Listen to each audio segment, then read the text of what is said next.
Hi, welcome to Satyabhama YouTube channel. చూసారా plate ఎంత కలర్ఫుల్గా ఉందో. ఈరోజు నేను మీకు పరిచయం చేయబోయే రెసిపీ ఏంటో తెలుసా? చాలా రేరెస్ట్ అండ్ ఓల్డెస్ట్ రెసిపీ, కానీ టేస్ట్ కూడా అంతే అద్దరిపోయేలాగా ఉంటుంది అనమాట. సో చూసారా, ఏంటంటే ఉలవచారు అనమాట. సో చెప్పడానికే నాకైతే చూస్తుంటే నోరు ఊరిపోతుంది అనమాట. టేస్ట్ కూడా అంతే సూపర్గా ఉంటుంది. సో ఇలా ఉలవచారు చేసుకున్న తర్వాత సపరేట్ చేసిన ఉలవలు కూడా నేను ఇలా పోపు పెట్టుకున్నాను అనమాట. టేస్ట్ మాత్రం మామూలుగా లేదండి బాబాయ్. సో ఇప్పుడు మనం ప్రాసెస్ చూసేద్దామన్నమాట, ఉలవచారు ఎలా చేయాలనే ప్రాసెస్. సో ఈ ప్రాసెస్లో నేను యూస్ చేసిన ఇంగ్రీడియంట్స్ అన్నీ మిస్ అవ్వకుండా మీరైతే ఫాలో అయితే ఉలవచారు మాత్రం పర్ఫెక్ట్గా వస్తుందండి. సో ఇందులో మెయిన్ ఇంగ్రీడియంట్ ఏంటంటే, మనం ఉలువలు బాగా బాయిల్ చేసుకున్న తర్వాత సో సపరేట్ చేసి పెట్టుకున్న వాటర్లో కొంచెం నిమ్మపండు సైజులో, అంటే ఒక చిన్న నిమ్మపండు సైజులో చింతపండును వేయాలి మసాలాలో. ఉలువలు కూడా యాడ్ చేయాలన్నమాట మనం ఇంతకుముందు చూపించిన ఇంగ్రీడియంట్స్తో పాటు. సో మిక్సీ పట్టేసుకున్న తర్వాత మనం సపరేట్ చేసి పెట్టుకున్న వాటర్లో మసాలాను వేసి బాగా కలుపుకోవాలన్నమాట. సో అప్పుడే ఫ్లేవర్ బాగా వస్తుంది ఉలవచారుకి. ఇప్పుడు మనం వేసిన నిమ్మపండు, మిక్స్ చేసిన ఎక్స్ట్రా ఉలవలు అన్నీ కలిపి ఇందులో మనం ఆనియన్ని పోపులో వేస్తాము. కాకపోతే దానికంటే ముందు కొంచెం పచ్చి ఆనియన్ ఉంటుంది కదా, కట్ చేసుకొని ఒక పెద్ద ఆనియన్ బాగా వేసి కలుపుకోవాలన్నమాట మనం బాయిల్ చేసుకున్న ముందుగానే.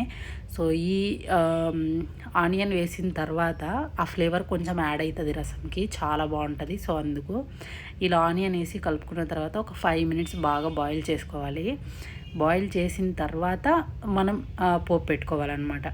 పోపు పెట్టుకున్నప్పుడు అందులో కొంచెము ఎండుమిర్చి, వెల్లుల్లిపాయ రెబ్బలు, కరివేపాకు ఇవన్నీ యాడ్ చేస్తే చాలా బాగుంటుంది ఫ్లేవర్కి.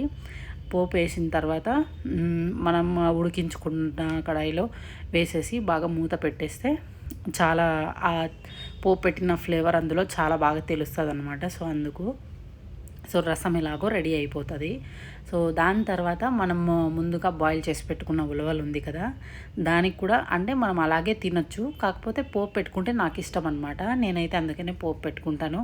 సో నేనైతే చిన్నప్పుడు ఎప్పుడైనా మా అమ్మమ్మ వాళ్ళ ఊరికి వెళ్ళినప్పుడు మా అమ్మమ్మ ఆల్మోస్ట్ ఉలవలతోనే కర్రీ చేసేది. అంటే ఉలవల పులుసు, లేకపోతే ఇప్పుడు ఉలవల్ని మొలక కడతారు కదా, మొలక కట్టిన ఉలవలు కూడా మా అమ్మమ్మ కర్రీ చేసేది, ఉలవల చట్నీ. సో ఇట్లంతా డిఫరెంట్గా చేసేది. ఇప్పుడంటే మనం కొనుక్కోవాలి. ఇంతకుముందు మనం చిన్నగా ఉన్నప్పుడు మా అమ్మమ్మ వాళ్ళు పండించేవాళ్ళనమాట. సో అప్పుడు బాగా చేసేది. ఇప్పుడంటే మనం కొనుక్కోవాల్సి వస్తుంది. సో ఇది మాత్రం చాలా రేరెస్ట్ అండ్ ఓల్డెస్ట్ రెసిపీ. నాకు ఇష్టమైన వాటిలో ఇది కూడా ఒకటి. అంటే మనం టమోటా రసం, లేకపోతే మిరియాల రసం ఇవంతా ఉంది కదా, చింతపండు రసం, వీటితో కంపేర్ చేస్తే దీనికి ఉండే ఈ ఉలవచారుకు ఉండే టేస్ట్ మాత్రం కంప్లీట్లీ డిఫరెంట్. సో చాలా టేస్ట్గా ఉంటుంది అనమాట. మనం సంగటి చేసుకున్నా బాగుంటుంది, రైస్లోకి చాలా బాగుంటుంది, పూరీలోకి అయితే ఇంకా అల్టిమేట్గా ఉంటుంది అనమాట. ట్రై చేసి చూడండి.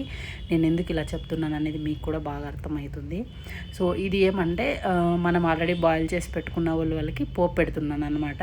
సో ఇలా ఆల్మోస్ట్ అందరూ కొంతమంది అలాగే తినేస్తారు, నాకైతే పోపు పెట్టుకుంటే ఇష్టం. సో నేను అందుకని ఇలా ప్రిపేర్ చేస్తున్నాను అనమాట.